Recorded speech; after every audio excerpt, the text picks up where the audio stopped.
Alright, so in chapter 4, we're gonna look at metal alloys and what are metal alloys, intermetallic compounds, and two-phase systems. And the phase diagrams, why do we need them during manufacturing? Because phase diagrams tells us what type of structure we should expect at a certain composition and at a certain temperature from that material.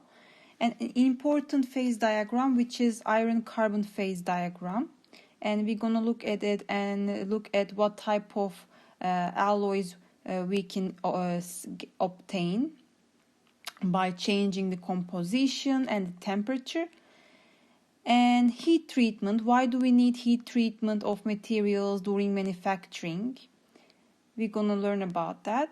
And how do we need to improve the ductility of a material, and why do we need to improve the ductility during manufacturing, and some of the heat treating equipment we're gonna learn about in this chapter.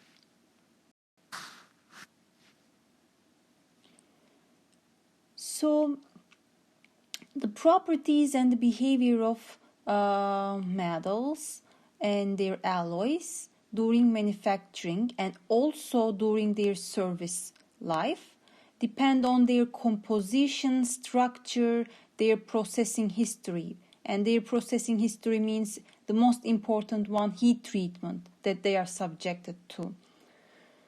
So the important properties, strength, hardness, ductility, toughness, resistance to wear, they are greatly influenced by the alloying elements and the heat treatment processes that are employed during the manufacturing. And if you look at this slide, we are seeing the surface of a gear teeth, that the surface properties are actually improved by induction hardening.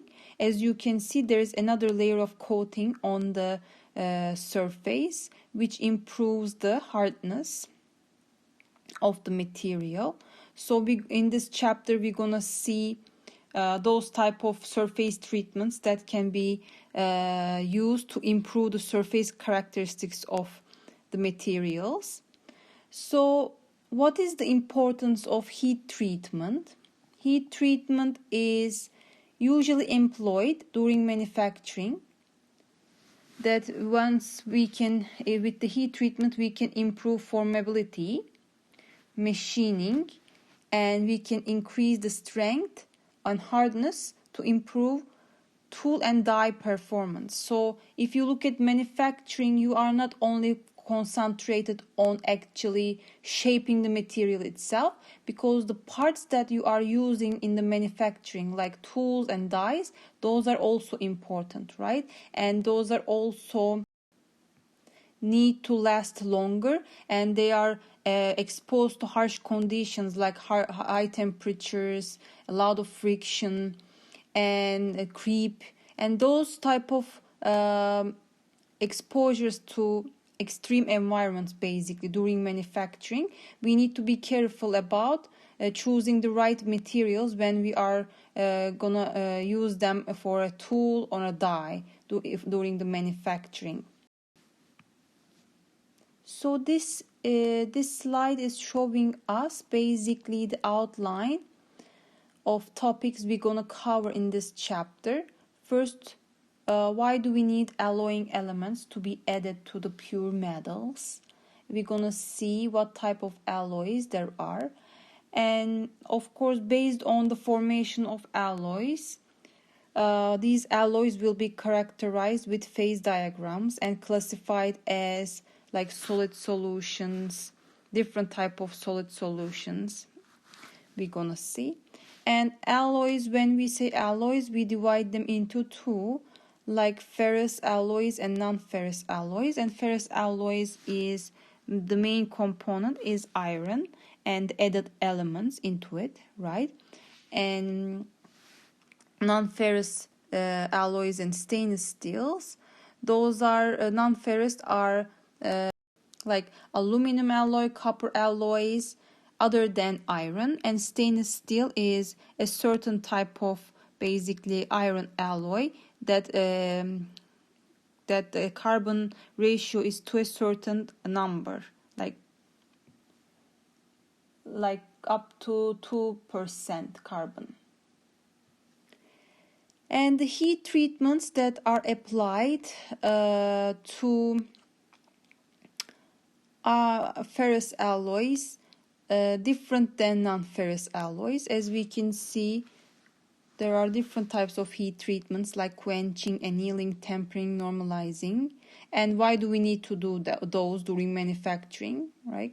Usually these are done to improve ductility, so we can further process and shape the material. And also for non-ferrous alloys, the heat treatments are different, like solution treatment, precipitation, hardening, aging. And those are the type of heat treatments we're gonna learn about in this lecture. So when we were studying the crystal structure of metals, of course we looked at all atoms to be the same type, right? There were no extra different atoms inside the crystal structure, and of course these are known as pure metals. And pure metals are also used in applications such as aluminum foil, copper as conductor. But of course, even if we say it is pure, it's not like 100% pure. There is still some impurity in them, because it's very difficult to remove the impurities from the metals. But we also seen addition of other elements to pure metals can be done to modify the properties. Either basically you want to enhance the property, or you want to play with the property. That can be done if you do alloying. Basically, you can add 2 or more chemical elements and to a metal, and you can end up what we called an alloy. And of course, alloys are 2 types: solid solutions and intermetallic compounds. So what are solid solutions? So when we say solute, it is the atoms that are added to the solvent, like the host atoms. So there is solute and the solvent. So the solvent is the host atoms, and the solute is the added elements. Okay. And solid solutions themselves, 2 types. One is substitutional and the other is interstitial solid solutions. So the substitutional is when the size of the solute atom is similar to the solvent atom. Then the solute atoms can be replaced by the solvent atoms. Let's say the structure is like this, and there are solvent atoms like that, and the solvent atom will have let's say the same size of that solvent atoms, and can replace one of its original place, like this, for example. Okay, so this is gonna be what we call substitutional solid solutions. And then there is interstitial solid solutions. And if that is the case,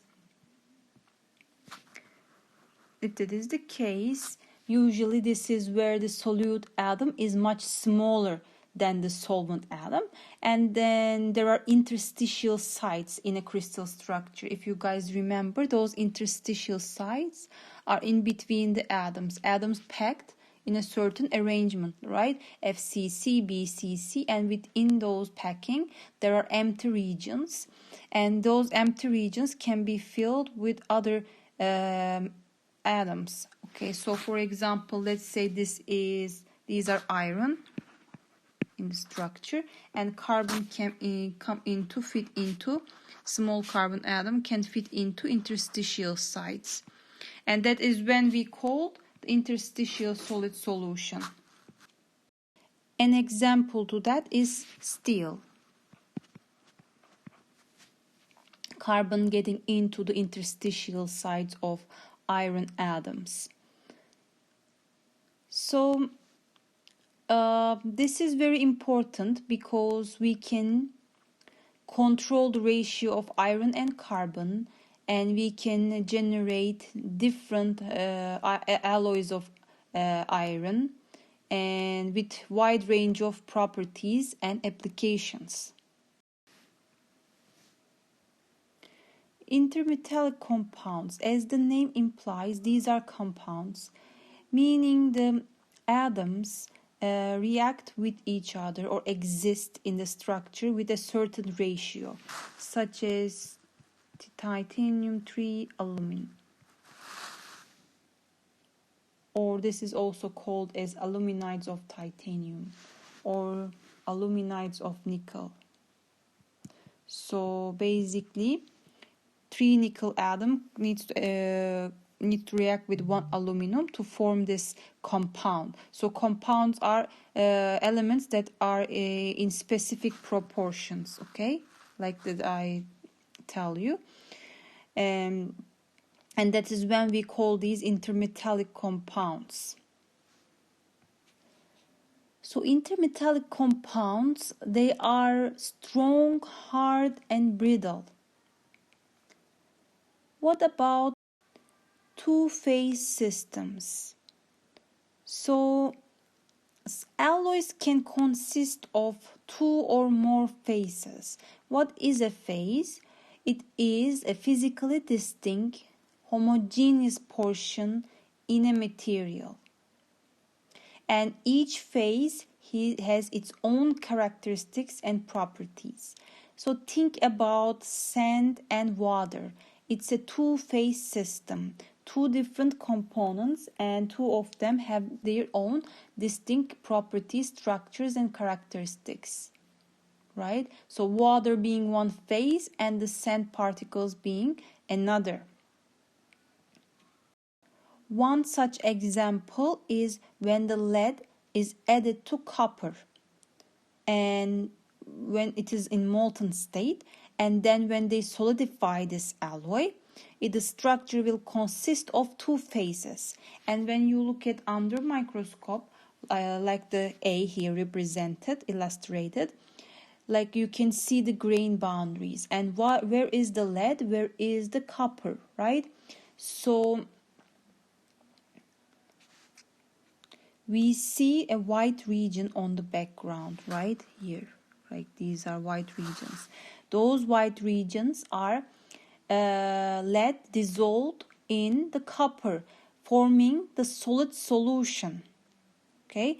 But we also see the dots. The dots are lead particles, spherical shape, that are also dispersed in the structure. So there are 2 phases here. One is the lead copper alloy on the solid solution on the background, lead copper solid solution that are dissolved in each other.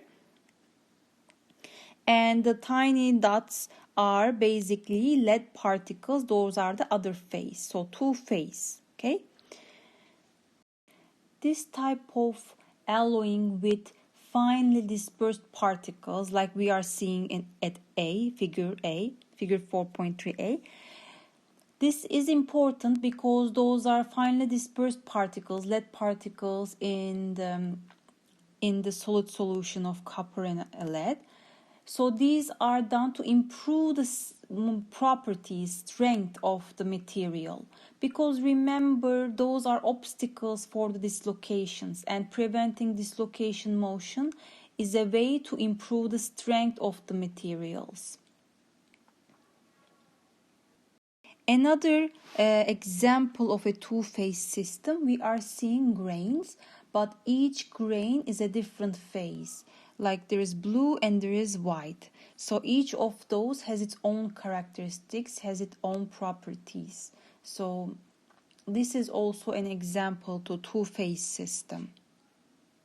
So during manufacturing, we can observe the formation of defects. So it is so many times when we're gonna talk about the techniques, we're gonna learn manufacturing techniques, we're gonna see certain type of defects are forming in the materials that we are working on. And many times we need to understand the structure to understand where these defects are coming from.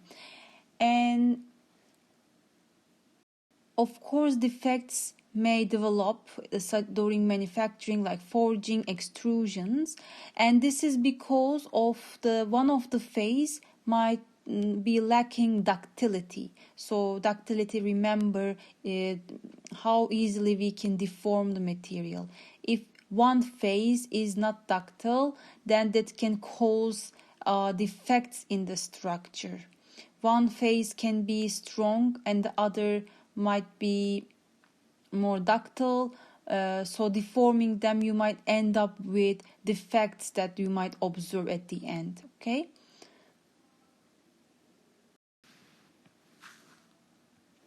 so here we are seeing a phase diagram. Phase diagrams in manufacturing, very important.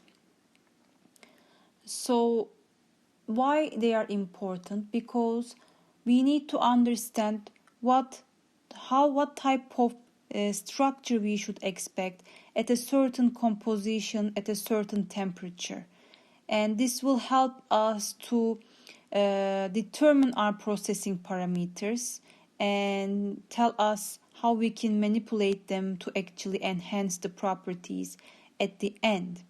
So in each case you are working on the material or an alloy system, you have to look at their phase diagrams and then properly choose the temperature that you're going to employ during the manufacturing and the composition, of course.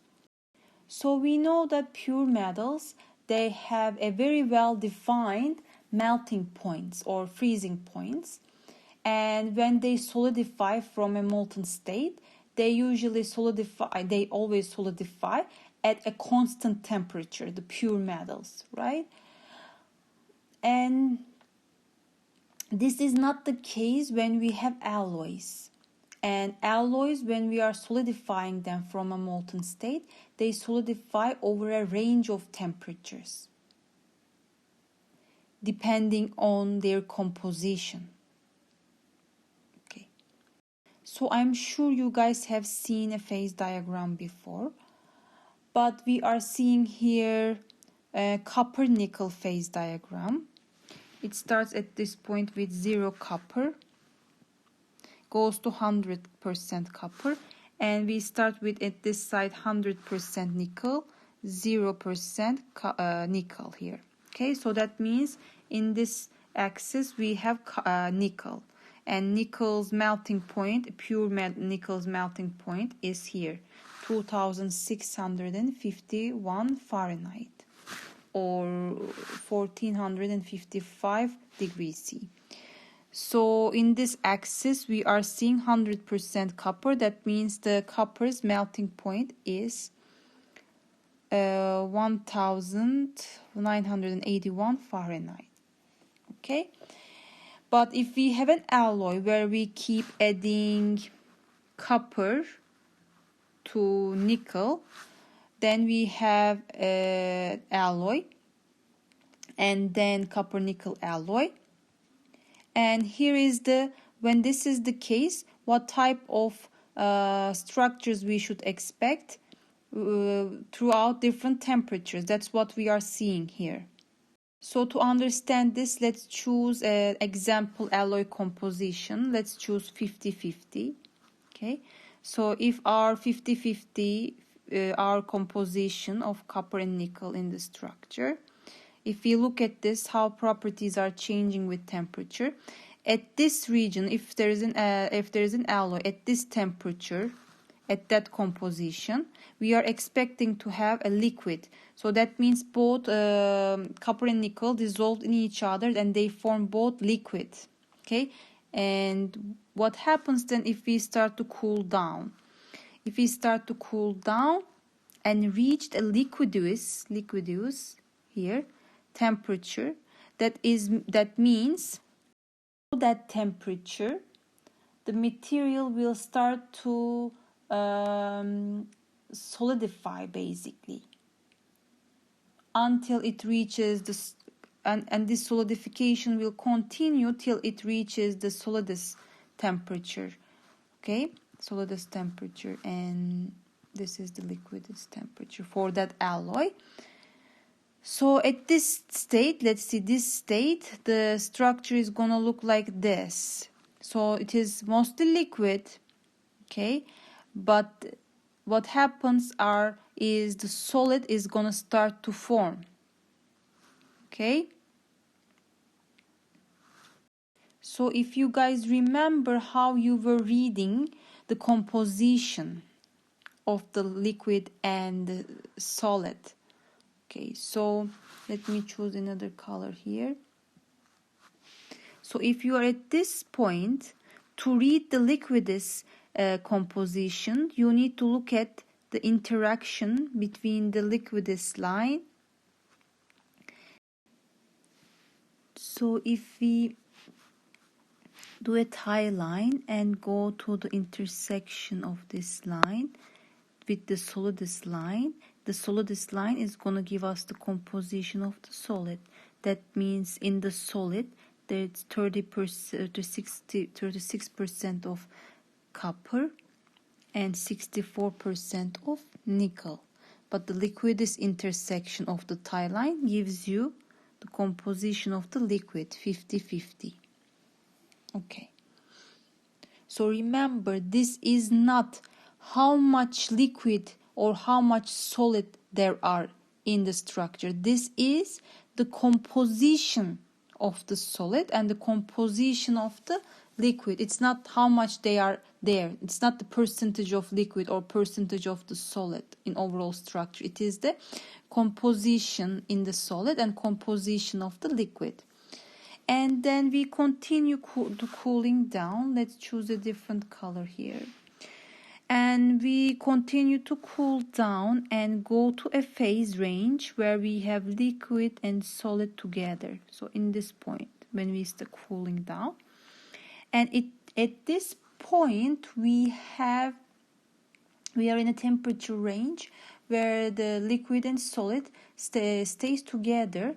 This is called mushy state. Mushy state. Okay, mushy. And how do we read the composition?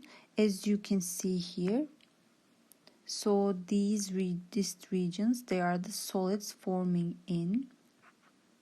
They are the solids forming in the liquid. Okay, they are the solids. And how do we read the composition? Again, draw a tie line that is going through that point and look at the intersection of the tie line to the solidus and liquidus lines. So for the liquid, we see the intersection of the liquidus line of the tie line. It is 58% copper and 42 nickel. And if we look at the solid composition, 42% copper, remaining is nickel. Okay.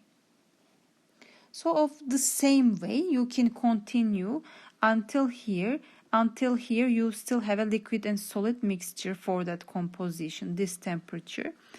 And what happens below that temperature?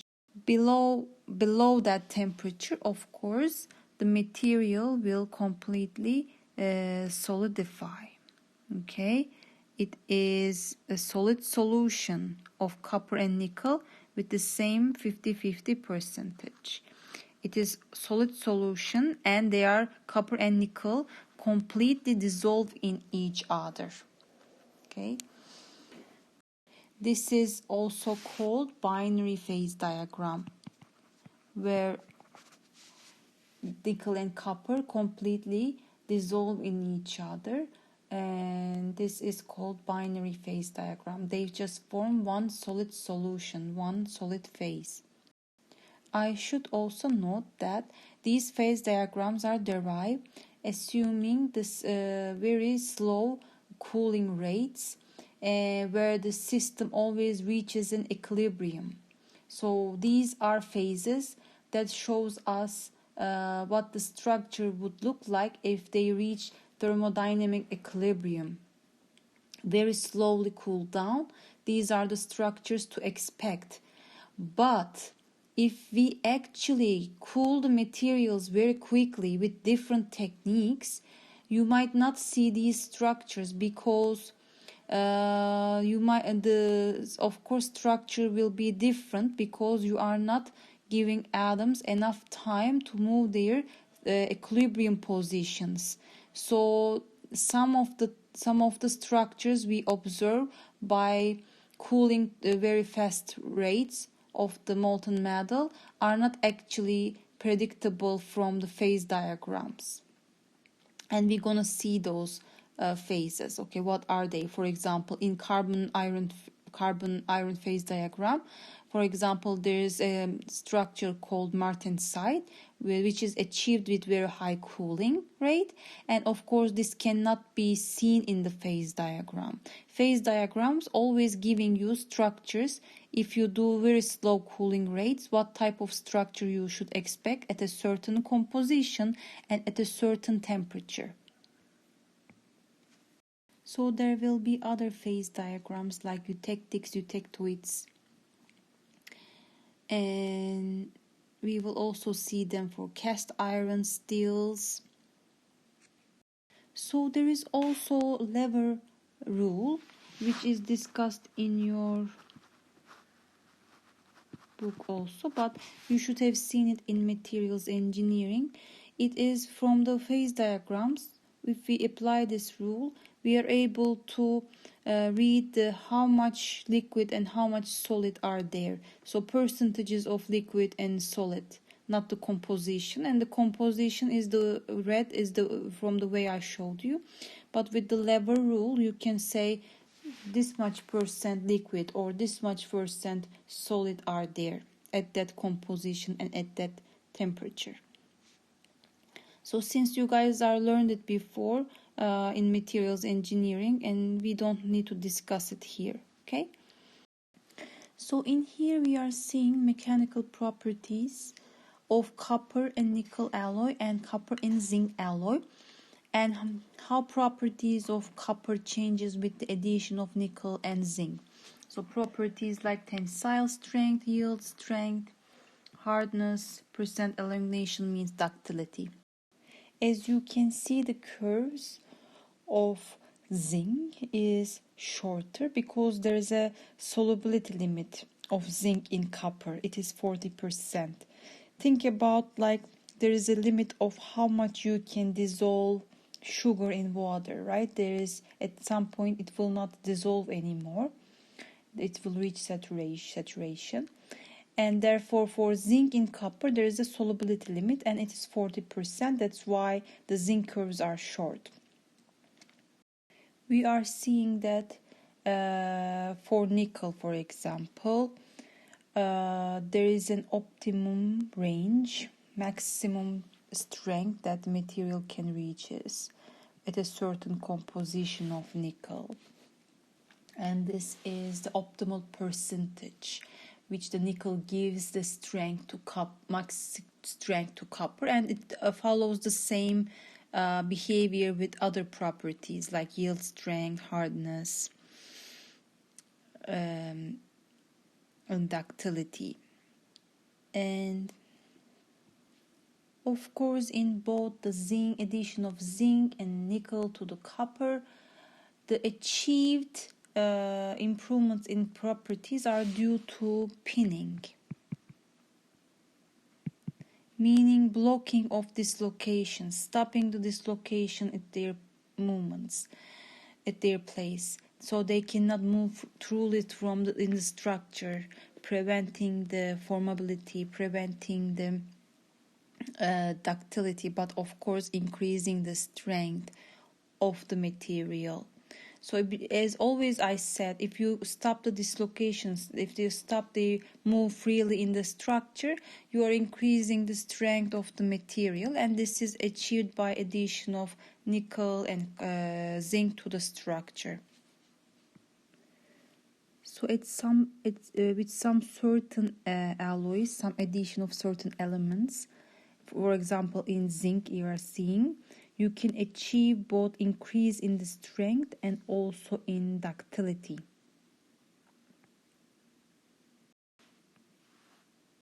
So we are now seeing iron carbon phase diagram, and of course it starts from 0 carbon percent added to the iron up to 6.67%. So a certain region of carbon iron phase diagram we are seeing, the important region that is important for cast irons and steels. So this line is showing us cementite, an intermetallic compound which is formed with 3 iron reacting with 1 carbon, and it is called cementite. It's a compound, an intermetallic compound, as we have learned. Okay, so steels have carbon percentage up to 2.11%, and cast irons can have carbon up to 6.67%. And of course most cast irons actually has less than 4.5% carbon. This diagram can be expanded to 100% carbon, which is pure graphite. But this range is important for engineering applications.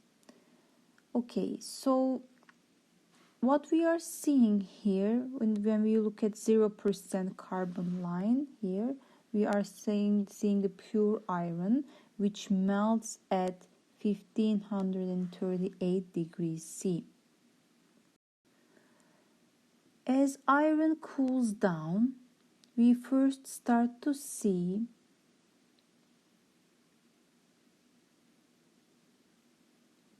delta ferrite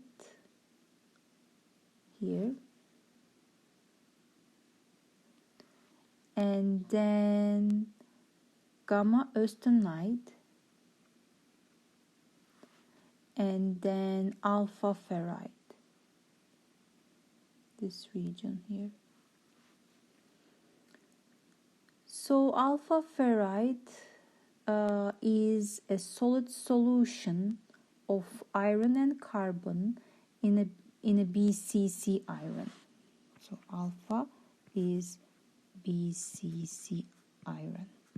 Okay, and as you can see, guys, it contains the percentage of carbon that can dissolve. The solubility limit is 0.022% of carbon can dissolve in this BCC structure. It has a solubility limit. Although this much iron is dissolved little, it can still have significant improvements, significant effects in mechanical properties of ferrite. In addition to carbon, of course, there are other alloying elements are added for many purposes. Manganese, nickel, molybdenum, tungsten, silicon, in addition to the carbon, can be added to the iron in small proportions.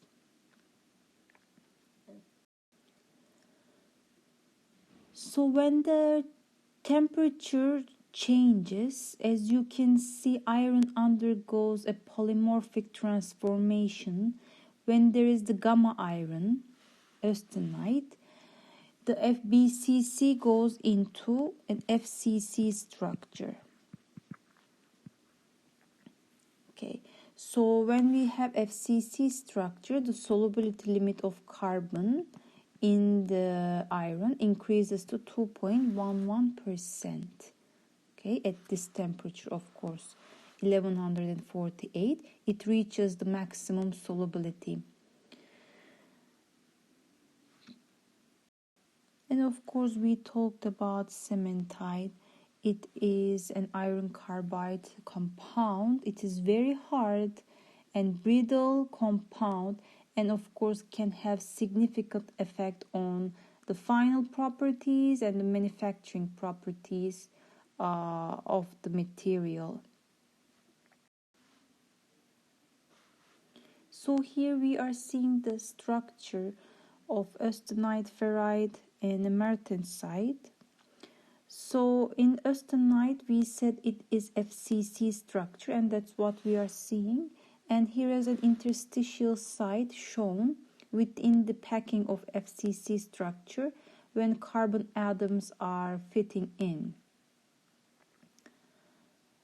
So austenite phase is important in heat treatment of steels because it is ductile phase, ductile at elevated temperatures, and reaching this phase provides a good ductility, therefore good formability in manufacturing. We are seeing BCC ferrite, less space for carbon atoms in interstitial sites to be able to fit. But martensite, as I said, little mentioned. It is actually not as thermodynamical equilibrium reached structure. It is obtained from this phase diagram when the cooling rates are very high, so we cannot see it in the phase diagram. But what happens, this is how the structure looks like. Actually, the carbon atoms can fit in between the martensite structure. Martensite is what we call body-centered tetragonal form of iron, and it is obtained when we cool down very quickly from the austenite phase, and it forms such structure that carbon atoms can dissolve in it, and it is one of the hardest materials known, and it is very hard and therefore very brittle. And we are also seeing here how with the carbon content the dimension of the unit cell is changing. With the increased percentages, dimensions of the unit cells are also changing. Okay, C dimension, where the interstitial site is, it is increasing with the carbon percentage. So an important region of iron carbide phase diagram is shown here, and depending on the carbon content and of course amount of plastic deformation and heat treatment, various microstructures can be obtained from this alloy. In this case we are seeing a eutectoid composition that is 0.77% carbon. This is eutectoid, means from one solid, when you cool down, two solid phases are forming. So if we start from this point and cool it down at eutectoid composition 0.77%, we are going from austenite to alpha ferrite and cementite. And here is what the structure looks like, right? So all grains are alpha, solid solution, carbon dissolved in iron. And then we have a structure with the two different phases. One is ferrite on the background, and this darker blue regions are cementite, forming from the austenite structure when we cool down. Of course, there is eutectoid temperature at which this phase change is happening, 727 degrees. So what we call alpha plus as ferrite plus the cementite, we call it pearlite. And pearlite structure is recognized when you look under the microscope. It is gonna look like this pearlite. With the lamellar structure, there are alternating layers of ferrite and cementite. Cementite is the darker regions. They are the carbides, darker regions. And ferrite is the soft ductile phase. On the background, you are seeing more lighter regions.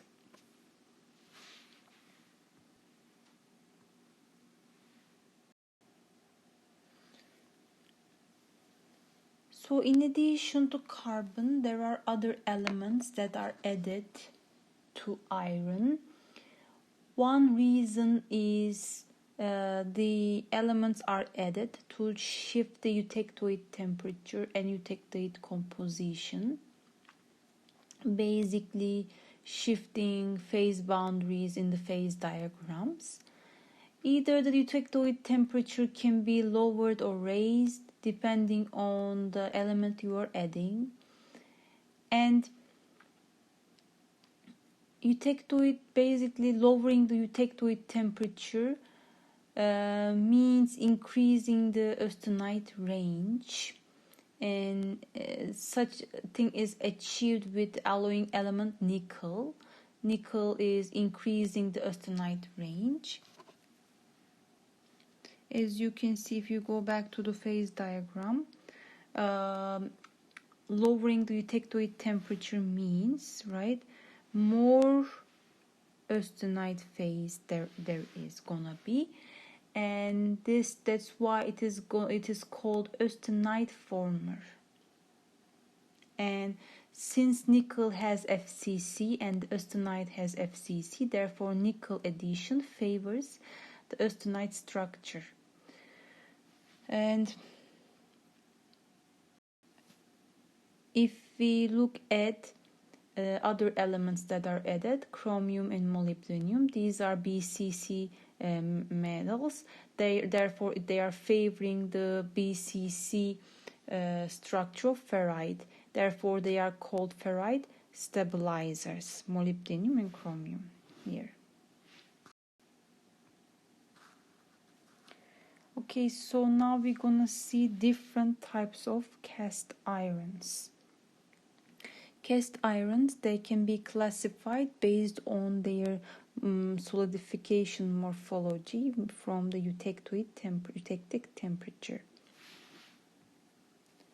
So again, what are cast irons? Cast irons, the carbon content is between 2.11 and up to 4.5, and they can also have silicon up to 3.5. Those are cast irons. And if you look at the phase diagram for that range, okay, from here to here, we always start from liquid going through, when solidified, to two solid phases. And from liquid, if you go to two solid phase, this is called eutectic. Okay, therefore when it comes to cast irons, again, from carbon content from this range, right, approximately, these are cast irons. Okay, so basically we can classify them as gray iron or gray cast iron, ductile cast iron, white cast iron, malleable iron, compacted graphite iron. There are also other terminology used when describing the cast irons when we're talking about its structure: ferritic, pearlitic, quenched, tempered, austempered. So let's see what these are. Okay, so for cast iron, the important phase diagram is graphite. So graphite instead of cementite. Basically, cementite itself is it's a metastable compound, and it can form graphite, which is a process called graphitization. This is achieved in cast iron with the addition of silicon and modifying composition and rate of cooling. So for the important phase diagram, in the case of cast irons with the addition of silicon also, the is basically we use graphite instead of cementite. Okay, so based on this phase diagram, let's see what type of structures we get. So we are seeing that the eutectic temperature is here. Eutectic, remember, we are going from liquid to two solid phases, gamma and graphite. So eutectic temperature is 1500 and 1154. So above that temperatures, cast irons, they are completely liquid. Normally this is lower than steel because at those temperatures are austenite range for steels, right? So it's solid phase. But cast irons at those temperatures, since they have high carbon content, actually they have at those temperatures they are actually liquid completely. So this tells you that iron with high carbon content can be cast at lower temperatures than can steels. Now we're gonna see how different structure of cast irons look like under microscope.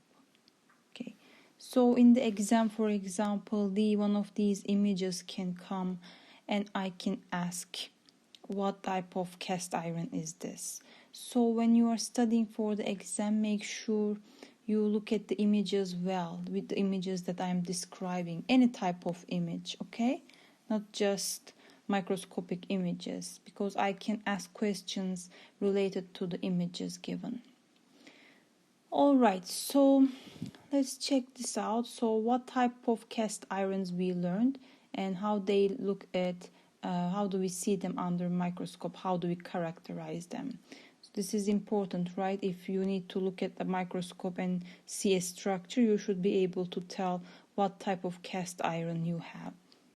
So the first one we are learning is gray cast iron.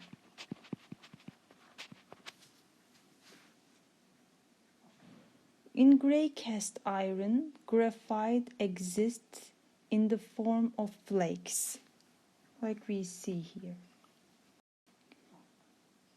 Since these flakes are stress concentrators in the structure, the ductility is negligible and it is very weak in tension, although strong in compression.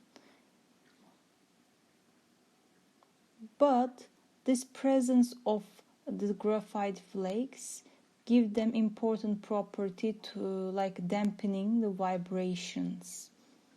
So usually the gray cast irons, they are used for constructing machine tool bases and machinery structures where the vibrations need to be damped. So gray cast irons, based on their structure, can be ferritic, pearlitic, and martensitic. So, of course, in ferritic gray iron, that means the structure consists of graphite flakes, like we see in image A, in an alpha ferrite matrix. So, if you look at the phase diagram, so in alpha ferrite matrix, we have graphite flakes, okay?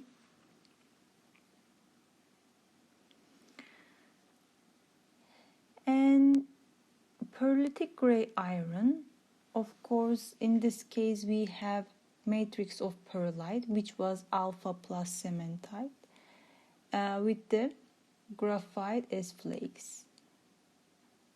Okay, so martensitic means if we cool it very rapidly with a method called quenching, if we cool the material very rapidly from austenite, a martensite matrix can form with the graphite, and it is a very hard structure. Next is ductile iron, also called nodular iron. In this structure, as we see in B, microscopic image shows us what the structure looks like. The graphite is in spherical form, spheroid form. This type of structure makes the material ductile and shock resistant.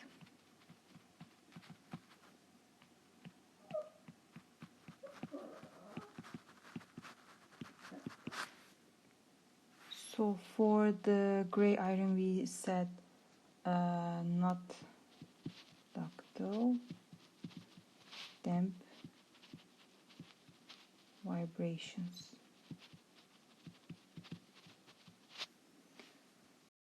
So these type of spherical form of the flakes, graphite flakes into nodule spheres, are basically achieved by addition of certain elements such as magnesium before the molten metal is basically casted.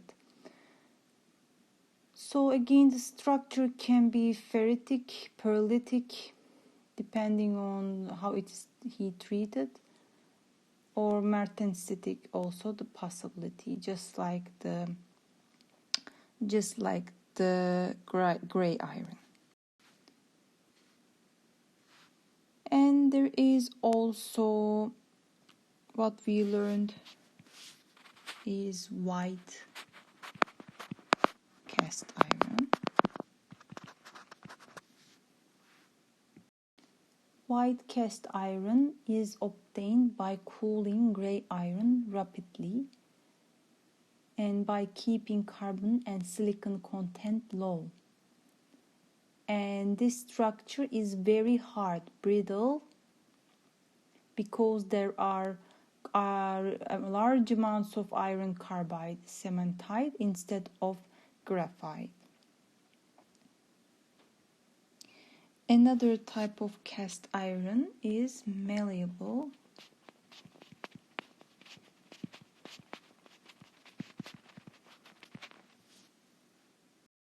Malleable iron is obtained by annealing white cast iron.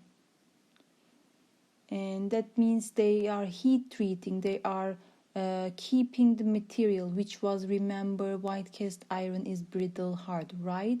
So when you do annealing at higher temperatures, you can provide ductility to the material. So in this case, annealing is done in an atmosphere of certain gases at around 800 degrees C for several hours. What happens, the cementite decomposes into iron and graphite, and therefore graphite exists again as clusters or rosettes and in a ferrite or pearlite matrix. So the image is here. Okay, so these are called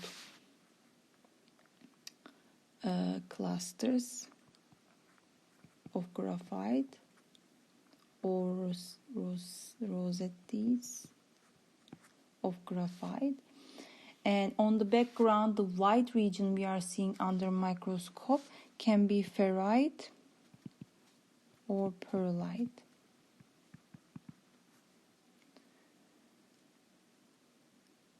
So this structure has actually good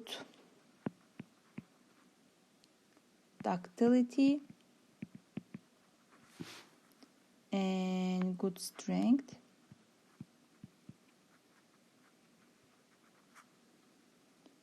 And shock resistance is there.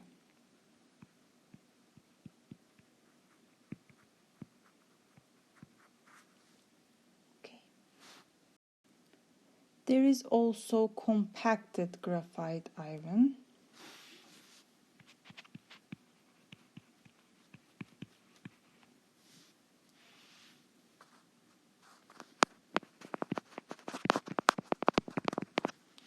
And in this structure, graphite is short, thick flakes, and the mechanical properties are like the physical properties. The mechanical properties are in between those of flake cast iron, flake graphite cast iron, and nodular graphite cast irons.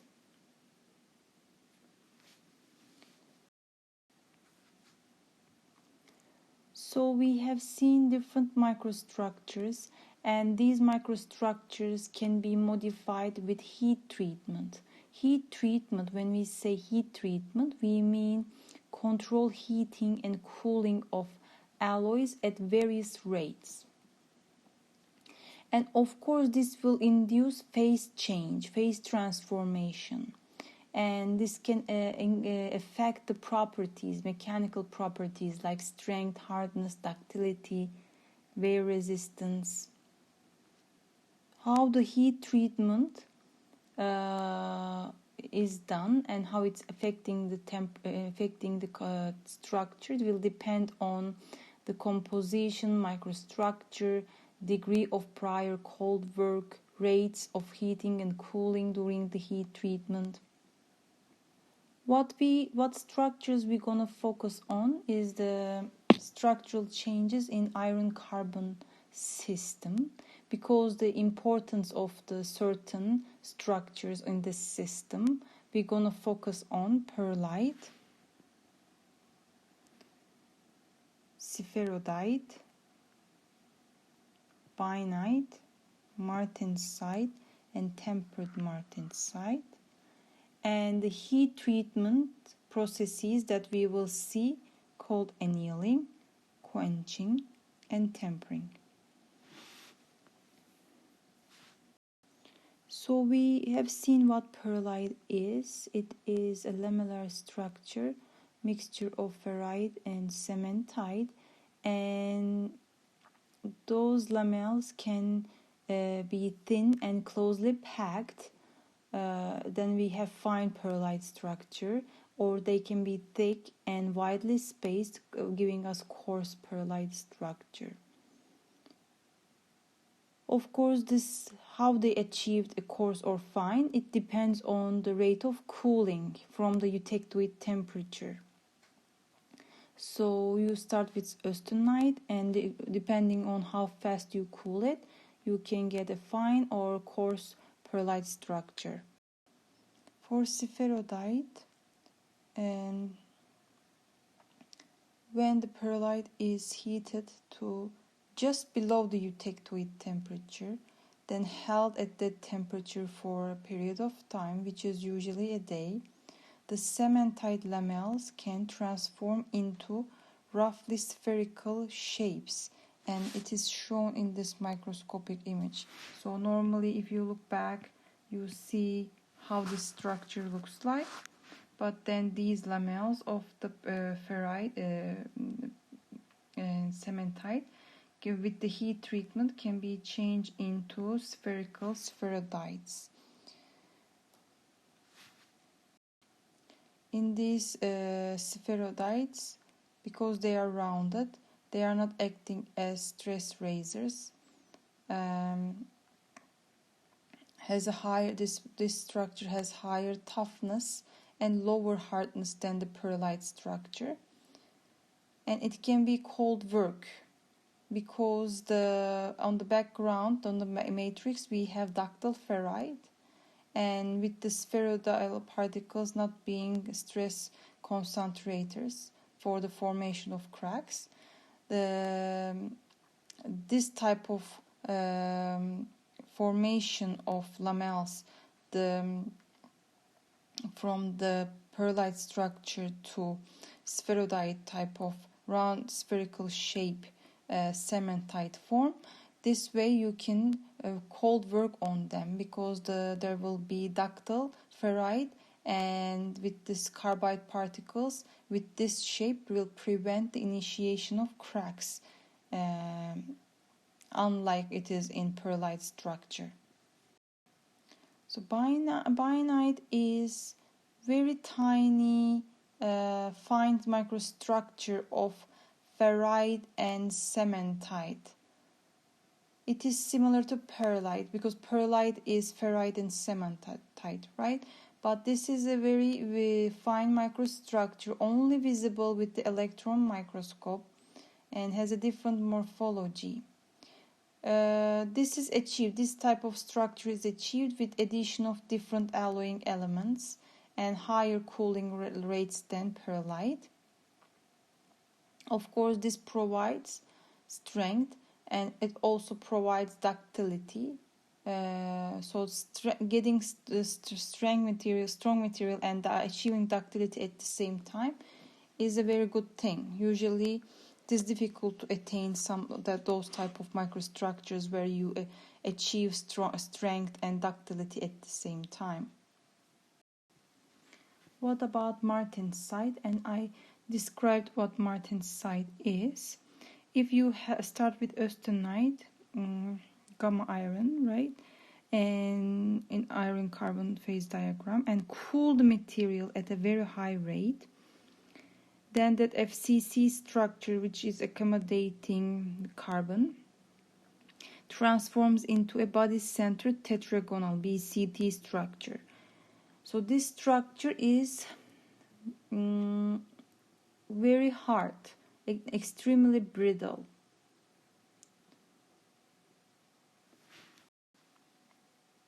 If we actually look at how martensite looks like under microscope, it looks like this.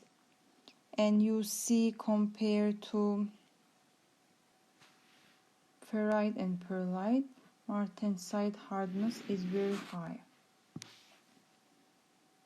And it is as a function of of course, the composition of carbon, the hardness changes. So now remember, to form martensite, we are cooling from austenite at a very high rate, all the way to maybe room temperature.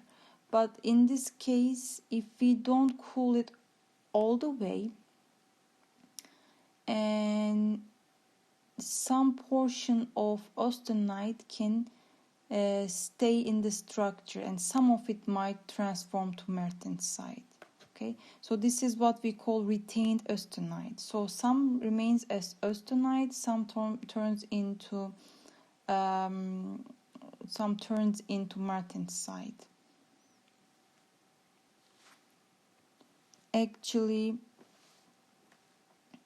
these gray regions here in the microscopic image you are seeing, those are martensite. And the background white regions are the austenite region that is remained.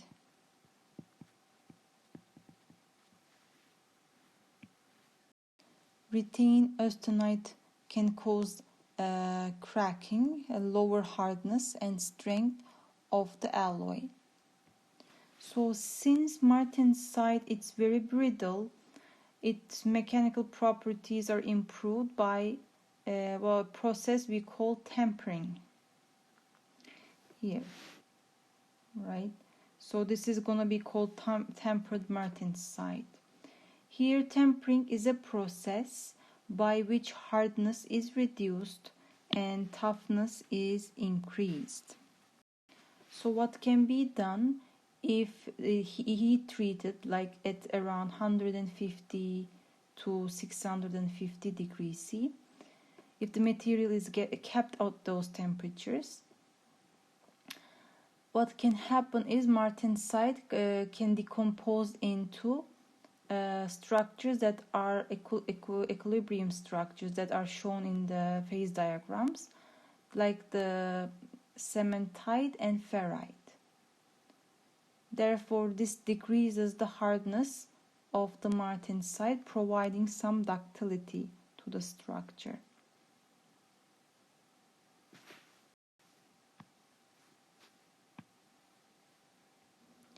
And hardness of the martensite, of course, will depend, the martensite will depend the tempering time and temperature. So as you can see, initially hardness of the martensite is very high, around 65, and then depending on the tempering temperature, as we increase it, the hardness levels of course decrease, and with time it is also the hardness level are decreasing, we are seeing. So carbide coalescence means from the martensite, the cementite particles are forming in the soft ferrite matrix. So here important diagrams we called TTT diagrams, time temperature transformation diagrams, that are used in manufacturing. So these diagrams giving us information about the percentage of austenite that is transforming into pearlite upon cooling as a function of temperature and time. So to understand this diagram, let's look at here. So we are seeing percent of austenite transformed into pearlite, right? Together this is pearlite. So at certain time the transformation will begin from austenite to pearlite. And as you see is the time, when the time is 100 seconds, how much you can figure out from these diagrams how much of this austenite is transformed to pearlite. 50%. So this information will tell you how long the processes should take place, how long you should keep the heat treatment if you want to achieve certain concentration. In this case, if I keep the material at for 100 seconds at this temperature, that means the transformation in the structure is gonna be 50% of austenite will transform to pearlite. Of course, at certain time the transformation will end. All of the austenite is transformed to pearlite. Okay. For example, if you have such TTT curves here, let's say if you want to achieve 50% transformation of austenite to pearlite, so this tells you if you have temperatures of 675, it will take 100 seconds. Or if you have temperatures of 650, it will take 10 seconds, etc. So those type of information you can obtain from the diagram, this type of TTT curves. We can also see that for each temperature there is a minimum time for transformation to begin from austenite to pearlite. So these TTT diagrams, curves, they are used in heat treatment to determine the schedule of the heat treatment, how long we should keep the structure at certain temperature to achieve certain microstructure, to achieve certain composition, transformation ratio. So in these TTT diagrams, we can see the effect of cooling rate also. And here you can see if we cool the steel rapidly, we can follow like maybe 140 degrees C per second. Let's see which structures we can obtain. We can see it can result in a martensite structure.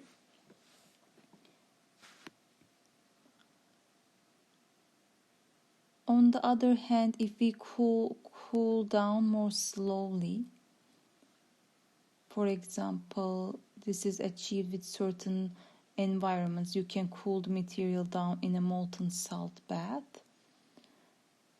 We can end up having structures that has developed pearlite or bainite containing steels together with the martensite.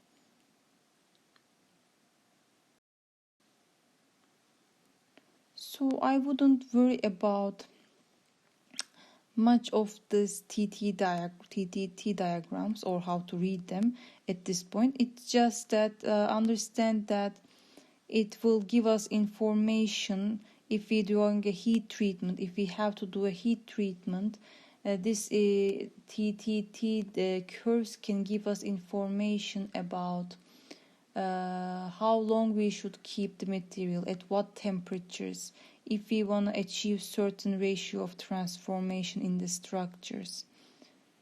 This is important.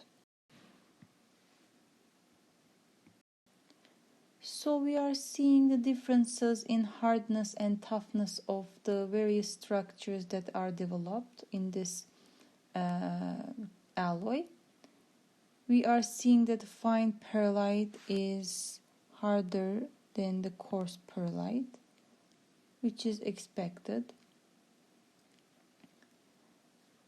And we are also seeing the percentages of carbon, cementite, and pearlite in the structure, and it also increases with the increasing percentages of all. The hardness values are increasing.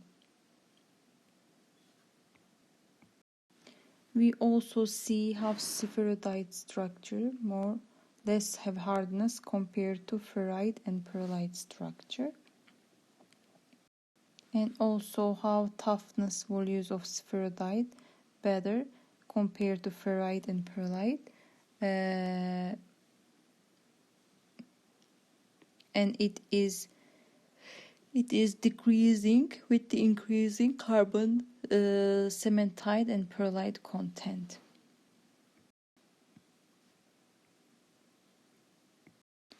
Here we are also seeing mechanical properties of annealed steels as a function of composition and microstructure.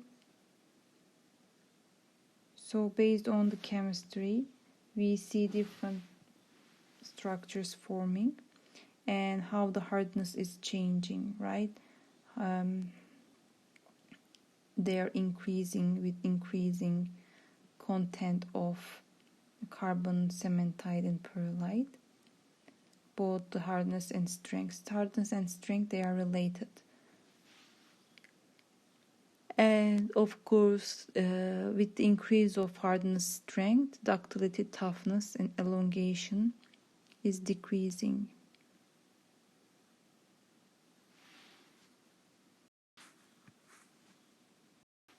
So let's see what does it mean, hardenability of ferrous alloys.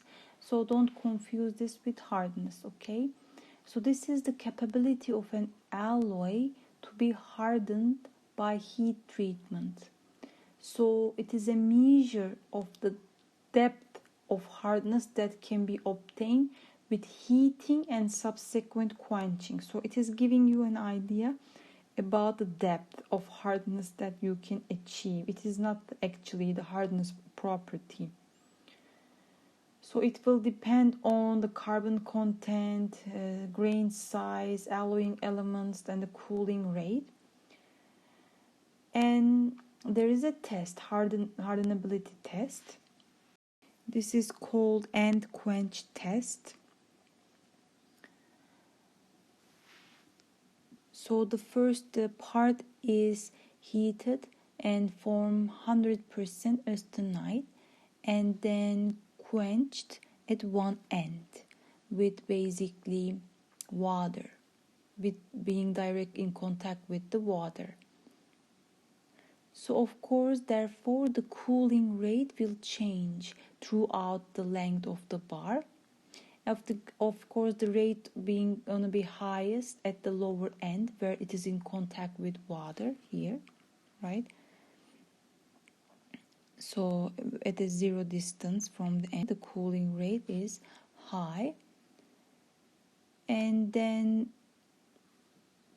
it of course decreases as we move into the depth of the material or the bar. Okay, so what is it done? The hardness value along the length of the bar is measured at various distances from this quenched end. Okay, and then it is recorded basically.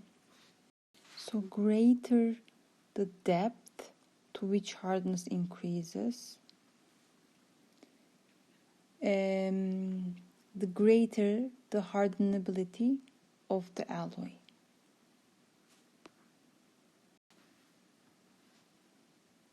So what is quenching? And you guys can look at the link I'm going to share in the canvas.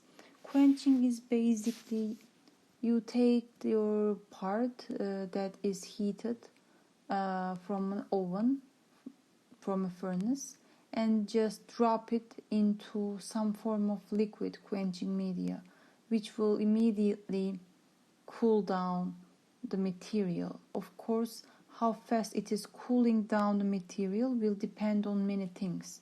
So many things mean the composition of the quenching media, right?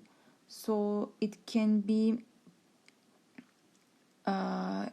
carried out in water and salt water, oil, molten salt, air, some polymer solutions, gases. All they can be used as the quenching media.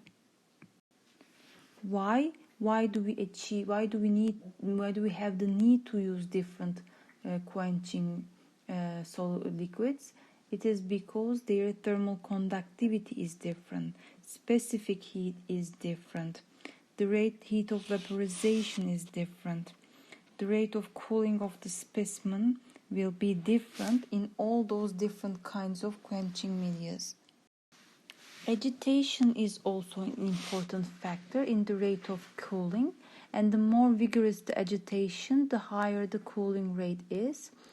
And you guys can watch the video I uploaded in Canvas, the link. Water is a common medium for rapid cooling. However, the specimen may form vapor blanket. This is due to the formation of water vapor bubbles that form because the part is hot, right? And when we immerse it into the water will boil at the interface, forming these vapor blankets, water vapor bubbles. And this is when there is air, of course, trapped in as the bubbles. What happens is it is forming a barrier to heat conduction, and it has low thermal conductivity. So therefore, agitating the water is actually good because this will help to reduce the formation of this blanket. Also, salt water, we call brine, is effective in that sense because the salt will reduce the nucleation of the bubbles at the interface, but of course has disadvantages like it can corrode the part, salty water. Sometimes polymer quenchants are used, and like polyvinyl alcohol, polyalkylene oxide. These have the advantage of better control of hardness, elimination of fumes and fire, because sometimes when we use oil as a quenchant, that is a danger. If you guys are interested, you can YouTube oil quenching, and you can see how materials are reacting. And of course it reduces the corrosion probability, because when the salt water is used, it can cause corrosion, as we talked about it. So when it comes to non-ferrous alloys, they cannot be heat treated with the same techniques that we use for ferrous alloys. It is because unlike steels, non-ferrous alloys, they don't undergo phase transformations. So when we are talking about strengthening these alloys with heat treatments, that is actually different. So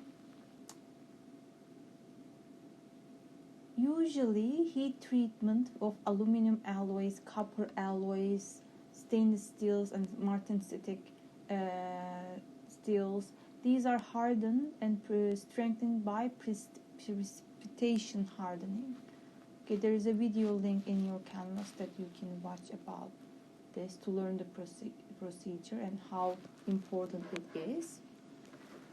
And basically the name implies there are precipitates in the structure that basically dissolve in the overall, dispersed in the overall matrix, precipitates, and these are providing obstacles again to dislocations, and therefore enhancing the strength and hardness of the material.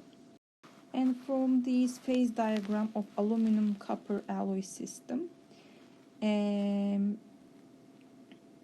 also the images of the structures we see, we can describe the precipitation hardening, or another name is actually H hardening. Okay, both the same.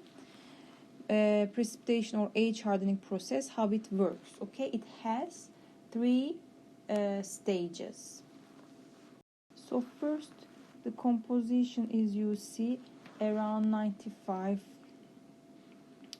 aluminum, around 95% aluminum, and we obtain a solid solution of copper and aluminum around a little bit above 500 degrees C here.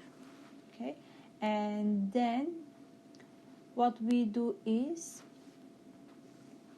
cool it down quickly, for example to this temperature. And there has to be, because we cool it down quickly, the structure will be not stable. Okay, so meaning we cannot see in the phase diagram because it's not in thermodynamic equilibrium of forming alpha and beta phases.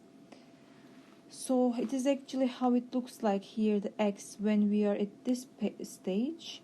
The solid solution looks like just polycrystalline material, homogeneous.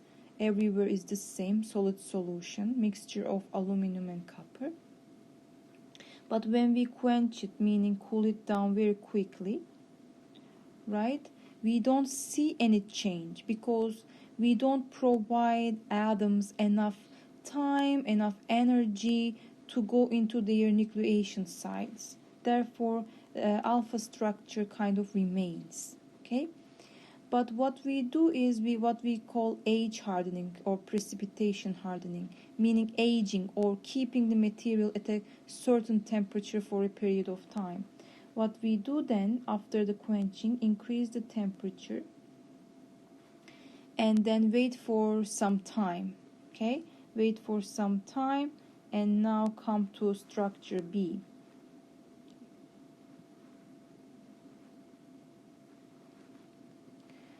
Okay, so if we come to this place, we wait for some time. Precipitates, tiny precipitates of the second phase start to form.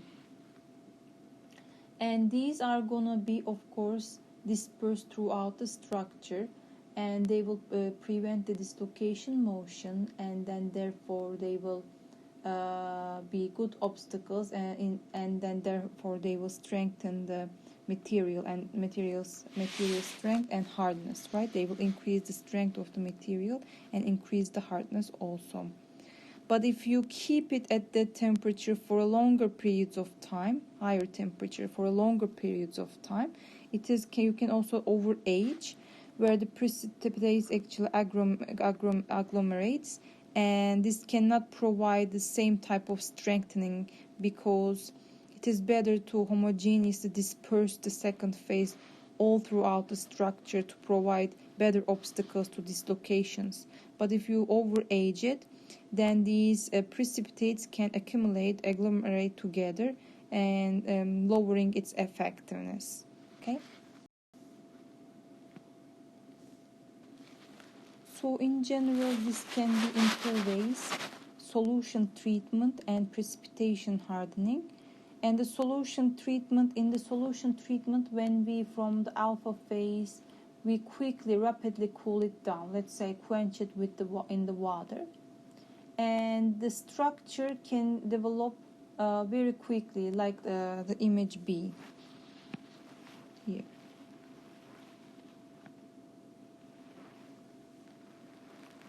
In the precipitation hardening, we can make it more stronger, like reheating it to an intermediate temperature, like 200 degrees C here we see.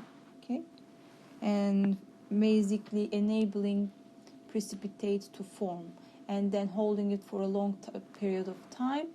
That's where we can have an homogeneously dispersed precipitates in the structure, if we control it like such a heat treatment. So this is actually like you are if you introduce some heat and over a long time, you can actually manually you are doing the aging, but you don't have to do it. So once you quenched some aluminum alloys, and if it waits for a long period of time at room temperature, even what we call the natural aging, and in the video I provided you guys, there's going to be natural aging of aluminum alloys, because it was kept at room temperature. It can also have form, because you are providing enough time to molecules to diffuse their original spots, equilibrium spots. You are providing the alloy enough time to be able to form the precipitates. If you actually keep them for a long period of time at elevated temperatures, the precipitates, as I described, will become larger, and this is overaging, and the alloy becomes softer and less strong, and that's what we talked about in the figure. Therefore, we need to understand there must be an optimum time and temperature relationship to obtain the desired strength volume. So you guys need to understand what should be the aging time, what should be the optimum aging temperature to achieve the desired strength. So therefore, there are experiments and collected data, and we are seeing that in this figure here, how aging time and temperature affects the yield strength of a certain aluminum alloy. So as we can see, it depends on the aging temperature. So if you look at this one here, this is if you keep the material at, after quenching, if you keep the material at 190 degrees C, the optimum time is gonna be like maybe around 10 hours to achieve the maximum strength. Okay, but if it's 150, of course you need to keep it in a longer periods of time, 100 hours, but you achieve better strength. So from these curves, people can decide what should be the aging time depending on what type of yield strength that you are desiring that material to have, and you can do age hardening. And this is how the aluminum alloys are strengthened, because they are lightweight, but they are not as strong as other materials, other metals. So therefore, the aluminum is mainly strengthened by precipitation or age hardening process, just like this way we described. So maraging is like martensite age hardening. So this is an iron-based alloy. We learned about it. And in this process, basically, one or more intermetallic compounds are precipitated in a matrix of low carbon martensite. So it is just a heat treatment. It doesn't include cooling.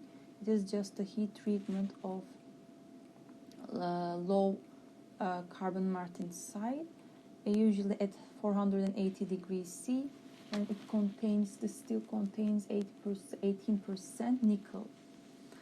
And what happens are intermetallic compounds form in the structure. This actually gives a very good hardness values throughout the large parts, uniform. And usually, therefore, maraging steels are used as dies, tools for casting, molding, forging, extrusion. So far we have looked at heat treatments, which are changing the overall microstructure and the property of the whole bulk material itself. So we also call it through hardening. So the overall strengthening or hardening happening in the overall structure itself. But we don't need to harden the whole material because it is not desirable, because hardness also brings losing the ductility and toughness, and we don't want to lose that. So because whenever you have a brittle or hard material, it is very susceptible to cracks being propagate easily. So this type of brittle fracture is what we call a sudden fracture, unexpected. So we actually don't deserve to harden the whole part itself. So what if we can just enhance the hardness of the surface? And this is what can be necessary in some applications. Therefore, we can just change the surface properties, harden the surface. And this is called case hardening. Just increasing the hardness of the surface. And there are several techniques: carburizing, carbonitriding, cyaniding, nitriding, boronizing, flame hardening, induction hardening, laser beam hardening. All of them are for increasing the hardness of the surface. And this is important. We just want to improve the resistance of the surface to indentation, fatigue, and wear. And these are typically where we have applications such as gear, teeth, shafts, bearing, fasteners, pins, tools, dies. Okay.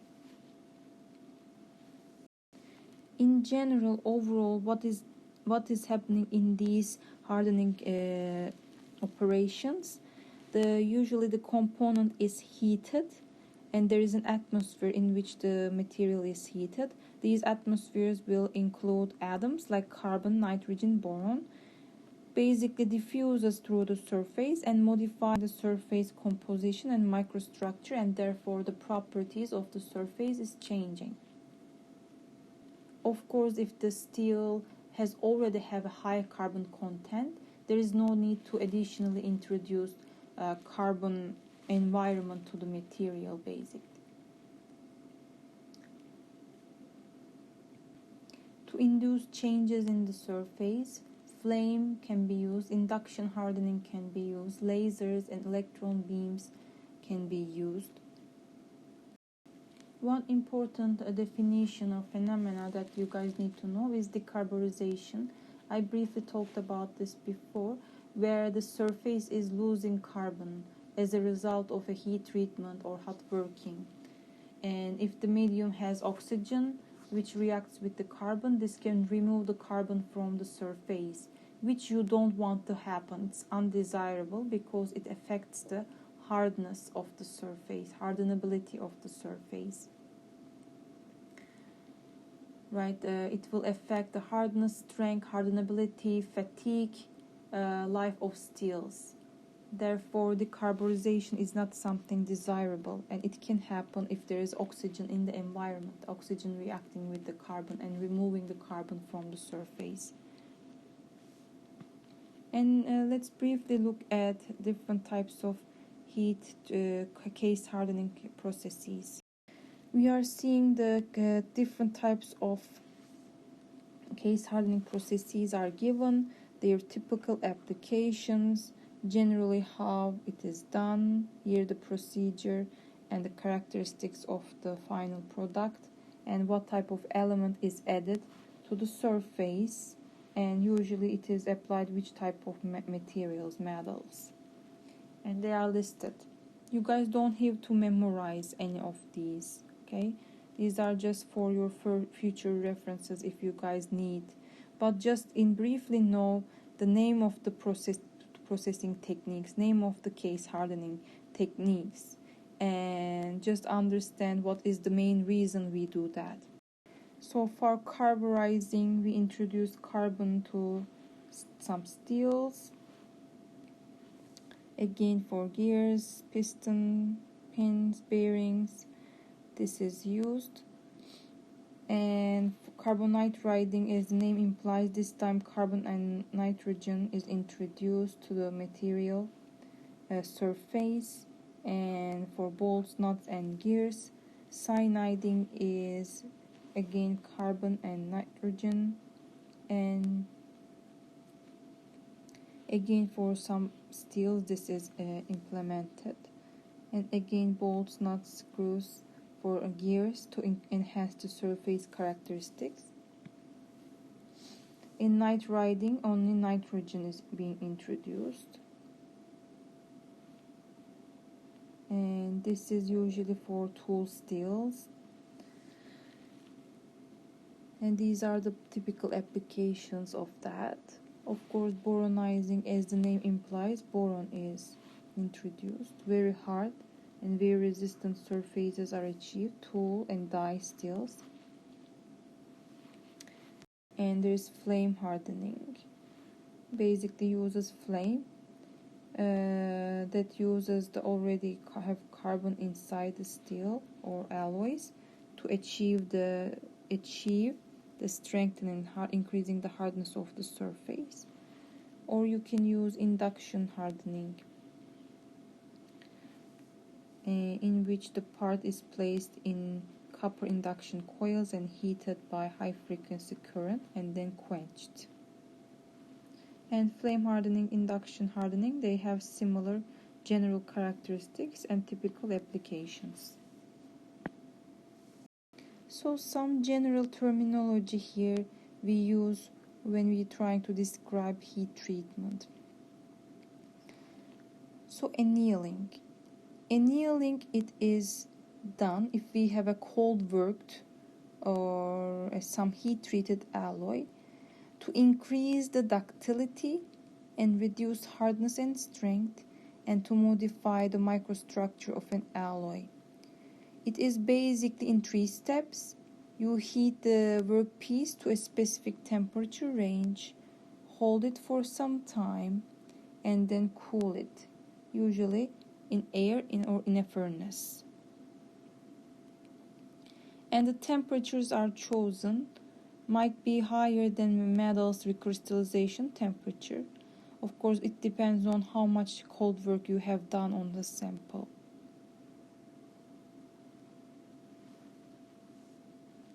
If you remember when we talked about recrystallization, basically annealing process is used to relieve all the residual stresses in the part, which can act as crack formation regions. So if we remove residual stresses, and also the new grains are formed in the structure during recrystallization or in annealing, and this will provide more improved machinability, formability, and dimensional stability to the part. Full annealing, this is a term we use for ferrous alloys, and the structure developed through full annealing is coarse pearlite. Remember, pearlite is cementite plus alpha ferrite, and which was soft and ductile and has small and uniform grains. So how do we do it? Here, if we look at the figure 4.21, we do full annealing. The steel is heated to above A1 or A3 temperatures here.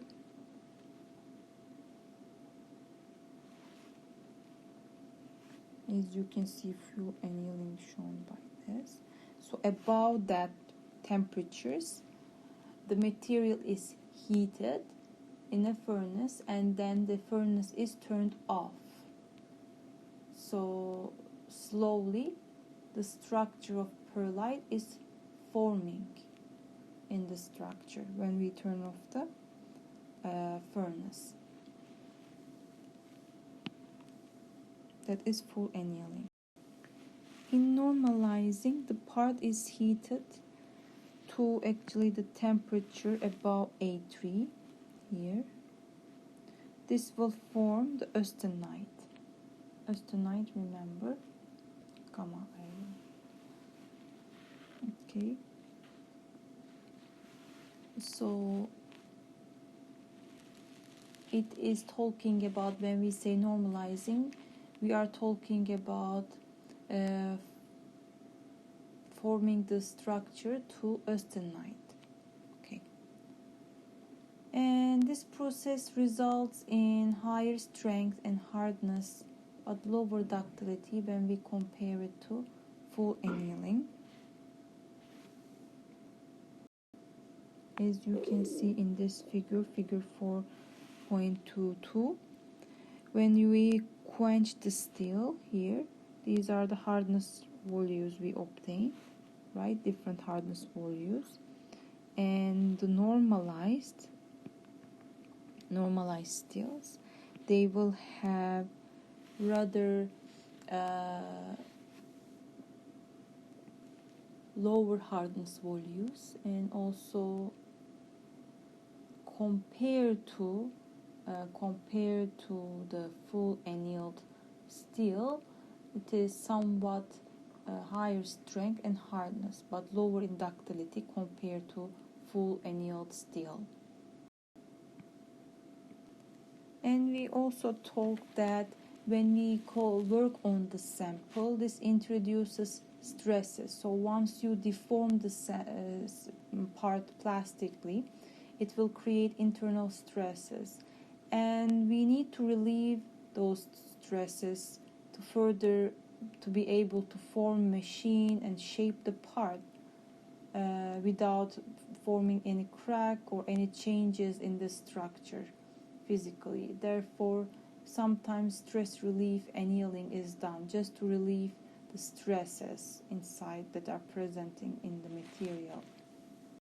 So the tempering is, on the other hand, if the material is already heat treated and hardened by the heat treatment, and we want to reduce this hardness, this brittleness, and increase the ductility and toughness.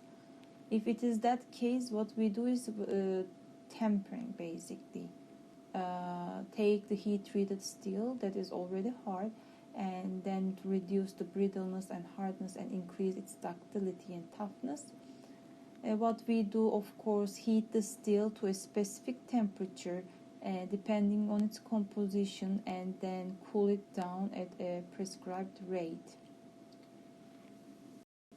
So in the figure in the next page, we are seeing the mechanical properties of oil quenched steel as a function of tempering temperature. And you can see with the tempering temperature how strength is changing. It is decreasing, right? But its ductility is increasing. So tempering is where we heat the steel, form austenite, and then rapidly quench it, and this will prevent the formation of ferrite or a pearlite in the structure. And actually then it is held at a specific temperature so that from the austenite a binite structure can form. And binite basically it is harder and stronger than pearlite, and so it has its own benefits. In more tempered steels, as the name implies, first you have the austenite phase and then you quench it, but you did the quenching differently with a hot medium, and you hold this part at the temperature of the hot medium for some time, then cool it at a moderate rate. So it will form martensite, but we know martensite is strong, and it's what we can call the structure as untempered martensite. So it is not suitable for application. We know it is hard material, and therefore what we need to do is temper this steel, and this way it will have a lower tendency to crack, distort, or develop residual stresses during heat treatment. And another type of treatment is ausforming. In this case, again, from austenite, the certain controlled ranges of temperature and time is applied to the structure to avoid the formation of non-martensitic transformation products, and the part is then cooled at various rates to develop the desired microstructure. Remember, when we cool it down from austenite phase, usually we still have some austenite remaining in the sample, but this avoids that. This structure provides an increase in hardness and toughness at the same time. If we look at the types of furnaces, of course, we need to use for heat treating. These are two types, batch and continuous furnaces. In the batch furnaces, the parts to be heated are loaded into and unloaded from the furnace in individual batches, as the name tells us. And these are four different types: box furnace, pit furnace, and valve furnace, and elevator furnace.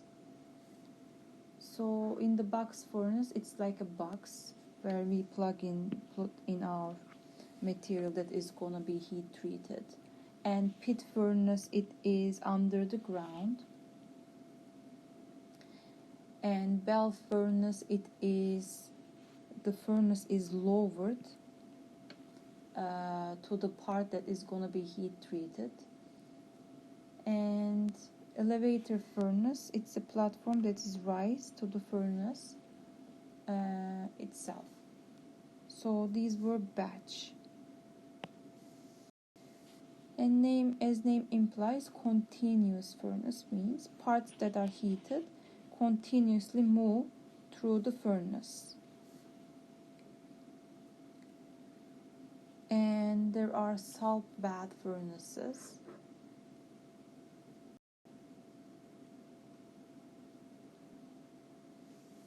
Basically, salt bath provides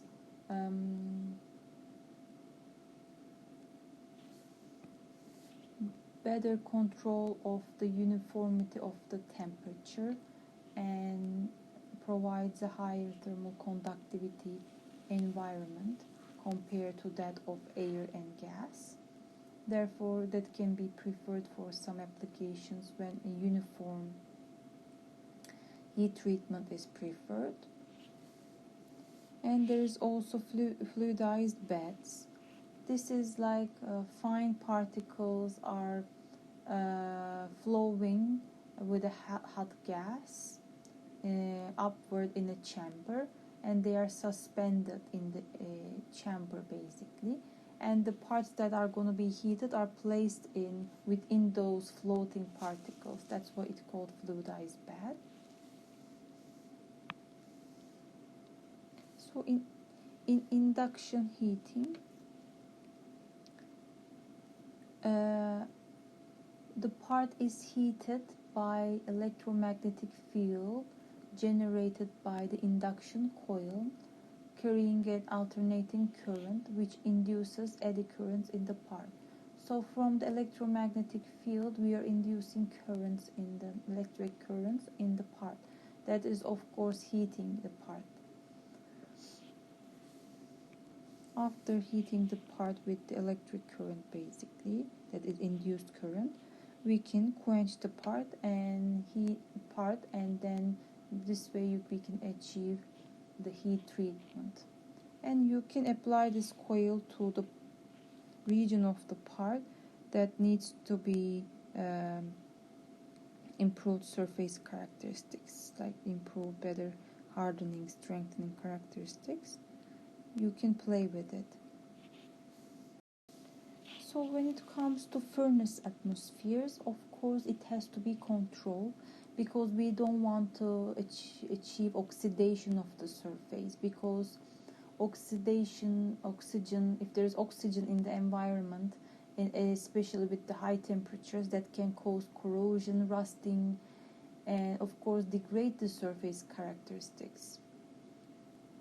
And therefore we want to remove oxygen in a furnace environment. We can provide nitrogen as a neutral environment, or vacuum as a neutral atmosphere. Of course, the presence of water vapor is also causes oxidation, especially it results in a blue color. The term bluing is used to describe this blue film of oxide when it forms on the surfaces. That is actually done in purpose to give improved appearance and form the oxide film, so in order to prevent further oxidation of the part.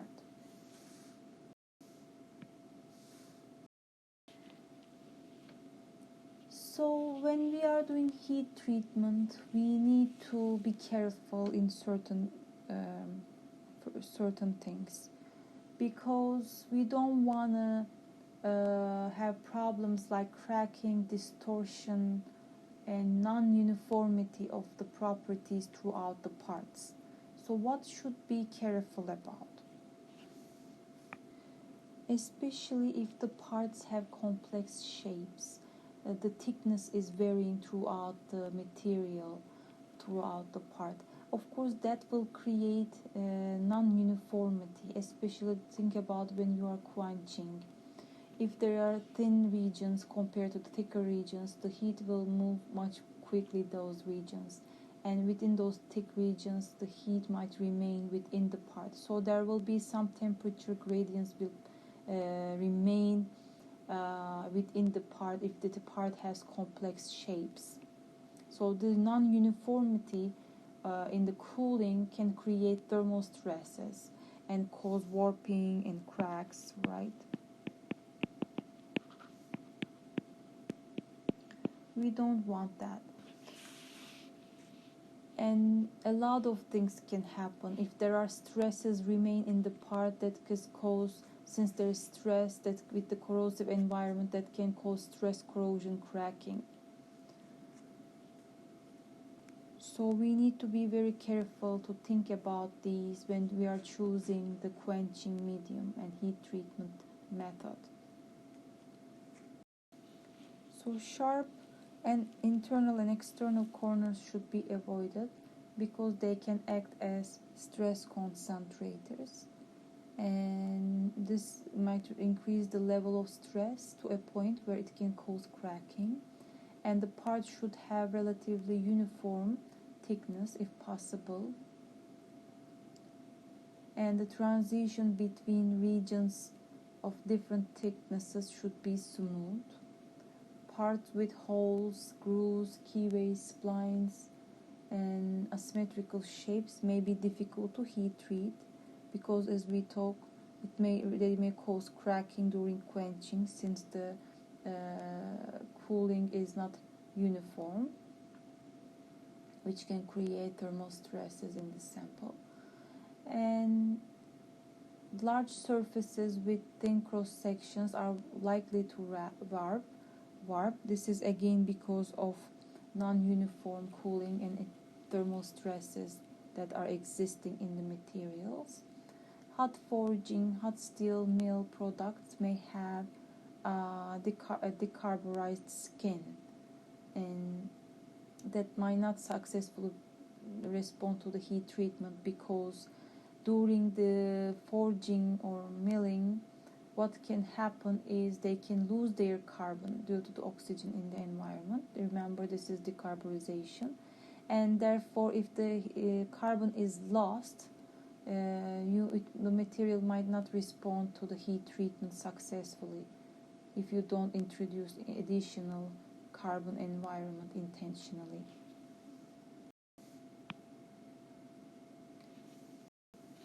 So in summary, what we learned: pure metals, to improve the properties, they are alloyed with the addition of different elements. And alloys two forms: solid solutions, intermetallic compounds.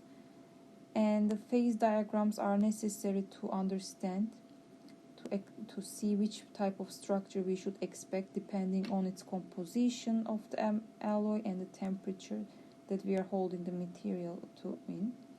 And then the most common and important phase diagram is iron carbon system. And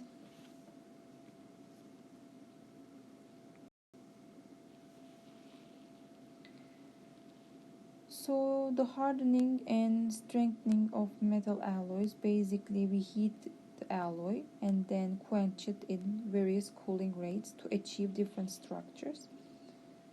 And the furnace atmosphere and the quenchant used can be controlled, and therefore we can obtain different type of properties from that material.